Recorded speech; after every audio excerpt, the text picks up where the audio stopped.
नमस्कार श्रोते हो, दीपक रेगे कथाकथन चॅनलवर तुम्हा सगळ्यांचं मनापासून स्वागत. श्रोते हो, आज तुम्ही ऐकणार आहात प्राध्यापक डॉक्टर आनंद दत्तात्रय भोसले यांच्या अंधारातील दिवे ह्या कथासंग्रहातली कथा. पण तत्पूर्वी तुम्ही जर आत्ता चॅनलवर पहिल्यांदा आला असाल किंवा अजूनपर्यंत चॅनल सबस्क्राईब केलेलं नसेल, चुकून तुमच्याकडनं चॅनल सबस्क्राईब करायचं राहून जात असेल तर प्लीज कथा सुरू होण्यापूर्वी चॅनल सबस्क्राईब करा. शेजारी घंटीचं चिन्ह आहे ते प्रेस करा. त्यातला ऑल हा पर्याय निवडा. म्हणजे मी चॅनलवर कथा किंवा कादंबरीचा कुठलाही भाग अपलोड केला की ताबडतोब त्याचं नोटिफिकेशन तुम्हाला मिळेल लगेच तुमच्या हातातल्या मोबाईलवर. चला मित्रांनो, सुरू करूयात. प्राध्यापक डॉक्टर आनंद दत्तात्रय भोसले लिखित काळी पालवी. आज राकेशनं या निर्दयी जगाचा निरोप घेण्याचं पक्क ठरवून टाकलं. त्यासाठी त्यांनी घरात उंदीर मारण्यासाठी आणलेलं जहाल विष पाण्यामध्ये मिसळून गाटा ते पिऊन टाकलं आणि तो बिछाण्यावर आडवा झाला. आनंदानं मरणाची स्वप्न बघायला लागला. कारण बेकारीच्या भीषण अग्निकुंडातनं त्याला आज मुक्ती मिळणार होती. तेच इंटरव्ह्यू घेणारे मुरदाड चेहरे, त्या शिफारशी, ती लाचारी, या सगळ्याचा राकेशला वीट आला होता. तो मुक्तीच्या आनंदात असताना त्याचे डोळे मिटले गेले. काही दिवसांपूर्वी झालेल्या वादळात उन्मळून पडलेला एक वठलेला वृक्ष दिसत होता.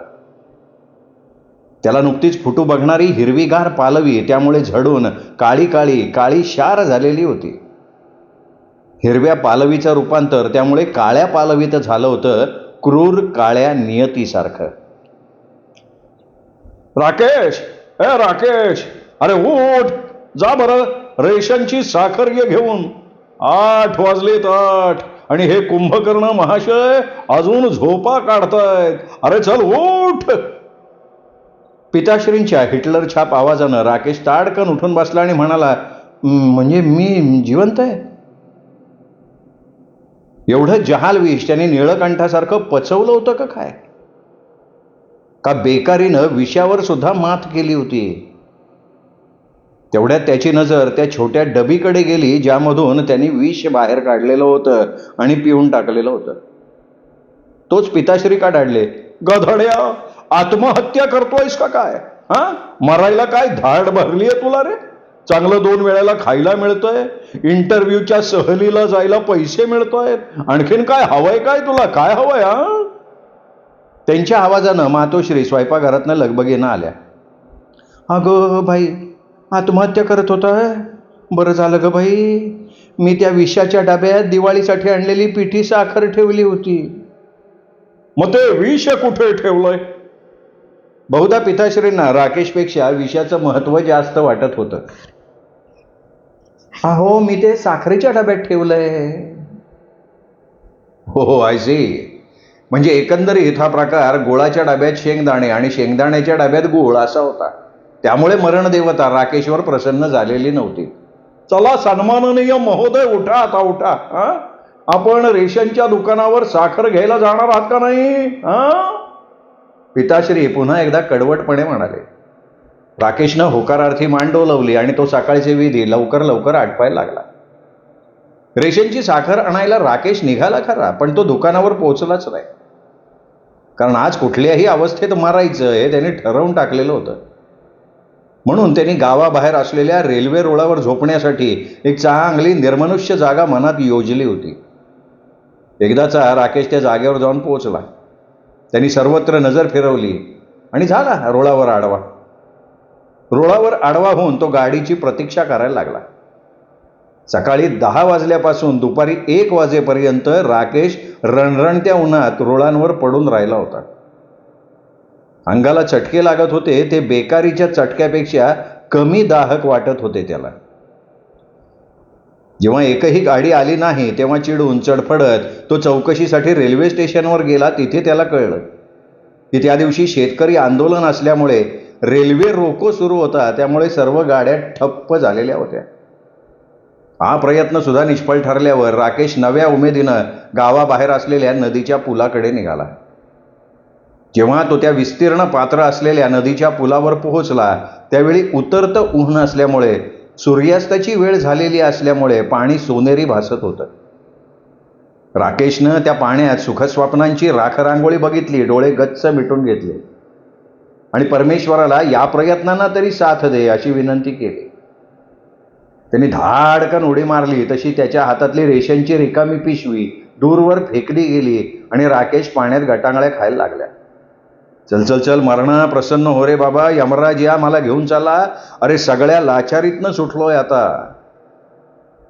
पण हाय रे दुर्दैवा, 2 मजबूत हातांनी त्याला अचानकपणे पकडलं आणि त्याचे केस पकडत त्याला वर काढलं. तो कोळी खुश झाला. तो कोळी राकेशला म्हणाला, अरे तुझं नशीब चांगलं म्हणून वाचलाय तू. चल आता माझ्या झोपडीत चल, गरमागरम चहा पिऊ चल. राकेशला माणुसकीचा पूर्ण साक्षात्कार झाला होता. निर्बुद्ध भिंतींच्या बंगल्यात राहणाऱ्या साहेब लोकांकडे नोकरीच्या लाचारीनं चक्रा मारत असताना राकेशला चहा सोडा, लवकर पाणी सुद्धा मिळत नव्हतं. पण राकेशच्या मृत्यूनं त्याला इथंही चकवलेलं होतं. तो नाईलाजास्तव कोळ्याबरोबर त्याच्या घरी गेला आणि चहा कडवट्टपणे पिवायला लागला. तो आत्महत्या करत होता हे नशिबानं त्या कोळ्याच्या लक्षात आलं नव्हतं. हे बरं झालं, नाहीतर पोलिसांच्या चक्रात सापडल्यावर सामान्य माणसाचे काय हाल होतात हे तो रोज वर्तमानपत्रात वाचत होता. आत्महत्या करणं हा कायद्यानं गुन्हा आहे हे राकेशला माहिती होतं. पण आत्महत्या करणं हा कायद्यानं गुन्हा आहे हे माहिती आहे तरी तुम्ही आत्महत्या का करत होता? तुम्ही राहता कुठे? तुमचं संपूर्ण नाव काय? तुम्हाला आत्महत्येसाठी कोणी प्रवृत्त केलं का? असेल तर तो कोण आहे किंवा ती कोण आहे? तुमचं कुणा मुलीबरोबर लफडं होतं का? असेल तर कुठल्या मुलीशी? अशा अनेक प्रश्नांच्या सरबत्तीने आपण हैराण झालो असतो हे राकेशला ठाऊक होतं. पण केवळ नशिबाने कोळ्याने त्याला बुडतानाच बघितलेलं होतं. आता राकेश हताश झाला होता. ही दुनिया आपल्याला जगूही देत नाही आणि मरू पण देत नाही. म्हणजे बाप भीक मागू देईना आणि आई जेवू घालीना, या धर्तीवर आपले हाल होत आहे त्याची राकेशला जाणीव होत होती. सुखानं पहिल्या झटक्यात आत्महत्या करणाऱ्यांविषयी राकेशच्या मनात ईर्ष्या जागृत होत होती. परीक्षेत तर राकेश विना कोणाच्या आशीर्वादानं पहिल्या वर्गात पहिल्या झटक्यात उत्तीर्ण होत होता, झाला होता. पण इथे झटक्यावर झटके बसत होते. इथे प्रत्येक वेळेला अपयशच येत होतं. तेव्हा ना राकेश शहराच्या मध्यवर्ती चौकात आला होता. संध्याकाळची वेळ होती. आता घरी जाणं म्हणजे हिटलरच्या पिताश्रींच्या ज्वालामुखीचा सामना करण्यासारखं आहे. गाढवा, बेशरम, दिवसभर हिंडत राहिला असशील, मॅटिनी टाकला असशील. बापानं कमवावं, मुलानं घालवावं. चैन करा चैन, नोकऱ्या करू नका तुम्ही. हे म्हणणं पिताश्रींचं.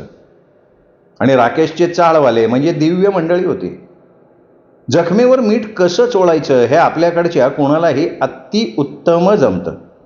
मग त्याला चाळवाले कसे अपवाद असणार? पोराला एवढं शिकवलं पण बिचाऱ्या बापाला काय उपयोग झाला त्याचा, सांगा बरं.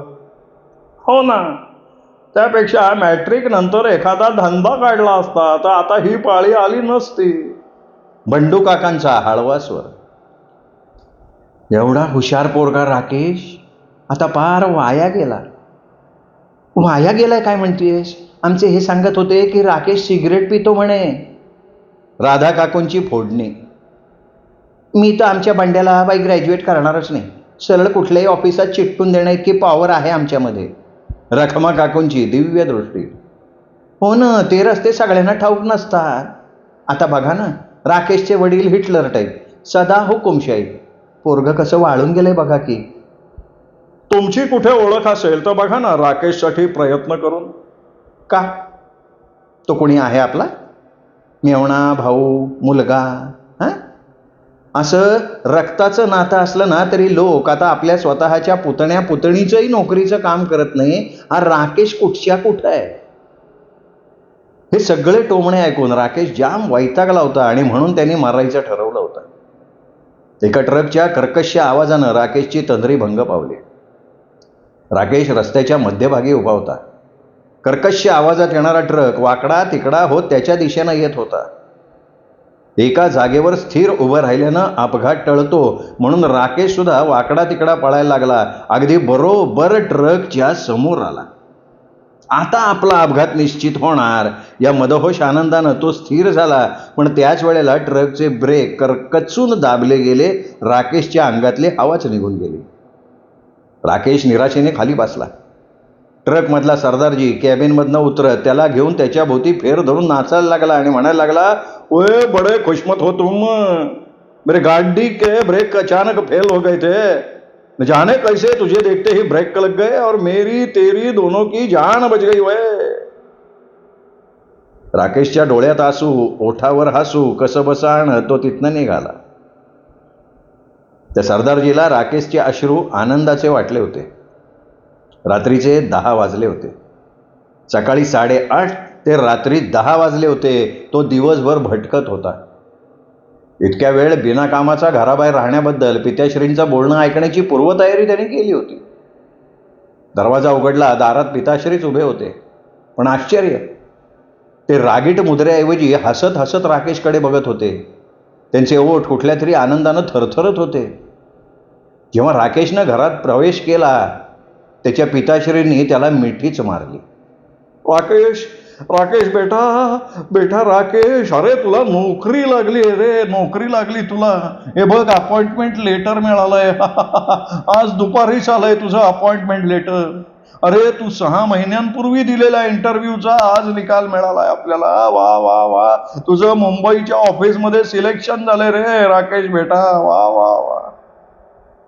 काय सांगताय? मला नोकरी लागली बाबा? बाबा मी खूप आनंदात आहे बाबा. बाबा मी आज बेकारीतनं मुक्त झालो. माझा संघर्ष मिटला बाबा. आज मी स्वतंत्र झालो. हा स्वातंत्र्य दिन मी आज आत्ताच्या आत्ता साजरा करणार आहे बाबा. मला टोमणे मारणाऱ्या या चाळवाल्यांना झोपेतनं जाग करून उठवणार आहे मी. थांबा थांबा बाबा, मी आता बँडच घेऊन येतो. असं म्हणत राकेश शहराच्या दिशेने निघाला. अरे राकेश, जेवण तरी करून घे बाळा, आई म्हणत राहिली. पण ते ऐकायला राकेश कुठे होता? तो तर केव्हा शहरातल्या मुख्य चौकात असलेल्या बँड पार्टीकडे आणि मिठाईवाल्याच्या दुकानाकडे पसार झाला होता.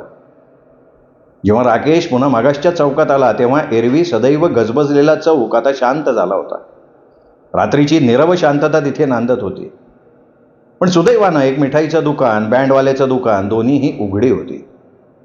त्यांनी बँडवाल्यांना त्याच्याबरोबर येण्याविषयी सांगितलं आणि तो मिठाई घ्यायला गेला.